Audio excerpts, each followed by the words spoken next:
culture. Now, culture in itself can obviously be a very esoteric topic at times. It can be a topic on which everybody has an opinion.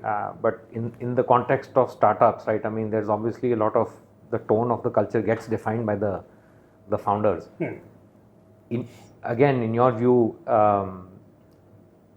if there was a playbook around culture, is there some secret sauce which a startup needs to embody from day one in its culture? And in your view, how does culture evolve in a startup scenario, again, as you grow with scale, as you grow into multi-product, multi-geography, and where does diversity, for example, play a role in all of this? No, it's a very, very interesting question, also a very complex one, because I think culture in itself is such a encompassing word that it can have so many ramifications and meanings depending on the context. But needless to say, at least I'm a firm believer in the fact that whether it's stated in a few statements or not, every workplace has a culture. Right. Whether you're intentional about it, unintentional about it, have it stated or unstated, but there is a culture anyways, which sort of kind of defines the way an organization does work.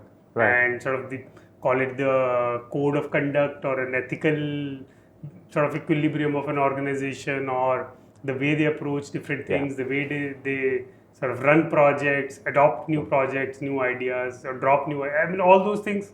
At some level, everything is happening against the backdrop of a culture that an organization sort of evolves into. I also strongly feel that, especially in the very early days, again, stated or unstated, the founder's personality has a very strong bearing on the culture. Right. Because, in the early days, the organization is very small. Many decisions there isn't enough data to take many decisions also, right? Because as a young organization, sometimes speed becomes a key criteria in terms of continuing to move forward rapidly versus having enough information. And when you're starting a new business, new product line, many times you would probably have no information at all. You may have some sort of market size, etc., but the first customer who chooses to pay or not pay you many times shelves the market size. Absolutely. That's where the rubber hits the road. So you may have all the market size on the planet, but if the customer doesn't want to pay for your product, then it doesn't matter how large the market was. And as a result, it becomes important to keep moving forward. But at least we've seen that some best practice. And again, the second thing we've seen is there is no one formula. Right. I feel different companies have different types of culture, and many of them become extremely successful. I think take, at least from whatever I've heard, take Google or Apple. Right. Both of them, at least when you talk to people there, seem to have very, very different cultures. Right. But both of them are exceptionally successful, iconic companies in their own right. So there is no one definition of culture. I know what works for us is we believe in a strong degree of collaboration or sort of caring for company goals before team goals. And again, this is not the only form. Some companies work that way, that each person is given their own set of goals, and they're just they need to deliver on their, and overall, as long as everyone delivers strongly on their set of well-defined goals, the sum of the parts will make sense. We approach it slightly differently. We approach it much more from the point of view of this is where we need to go as a company. Right. Now let's break it down into what each of us need to do to make it happen. But eventually, I feel all leaders at some point of time, sooner or later, run into a situation where they can do something which will make them achieve their goal.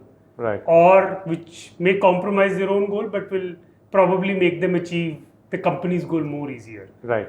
Their own metric may look not so great, right. but the company's metric will get achieved. Right. At least we've tried to create a culture where people always optimize for what will achieve the company's metric. Right. That comes at a certain cost also. That comes at a cost where we are not pushing people extremely hard to their own metric. Sure. Sometimes measuring performance also becomes a little bit of challenge because, as long as the company's goal is being achieved, Right. When you're driving for your own team's goals, Right. performance measurement sometimes becomes a lot easier because it's a lot more objective. This was the goal. What percentage of the goal did you achieve? And as a result, it's sort of a simple numeric measure in some ways. Templated. Whereas when you're optimizing for achieving the company goal, Right. How much contribution this team had to it Right. is slightly more complicated to measure. Right. But we are comfortable with that trade-off as an organization because we feel still that ends up working much better and playing to our strengths, which is a lot more collaborative than sort of hard charging towards a team's goal. Right. So and what role do I heard you talk about measuring the other side of the coin is what are you incentivizing, right? And when you look at, let's say, leadership teams, how they're rewarded, any view on short term versus long term, individual versus department, or department versus company performance? I mean, what role do incentives play, and do you keep a close eye on that? Absolutely. I think, just first of all, I'm a extremely strong believer, and all of us are extremely strong believers in incentives, because at the end of the day, whether stated or unstated, what a team member or a leader does will, consciously or subconsciously get driven by what they think they will get rewarded for. Right. And as a result, whether we like it or not, incentives play a very strong role. Now, they don't need to only be monetary in nature. They can be softer as well. But we've always seen that, again, because of what I mentioned, that where we try to optimize for company goals before department goals, before person. So for us, that is sort of the hierarchy. Yeah, pecking order, right. And as a result, for us, the strongest incentive would be the company doing well for across the board. Once they go one level lower, then the department goal may become important to some extent also. And I think then personal goals. So I think we intentionally want to structure our sort of celebrations, incentives and everything in a manner that sort of the hierarchy is very clear in terms of what comes first. Right. So it's enterprise first or company first. Yeah, company, absolutely. That's very clear.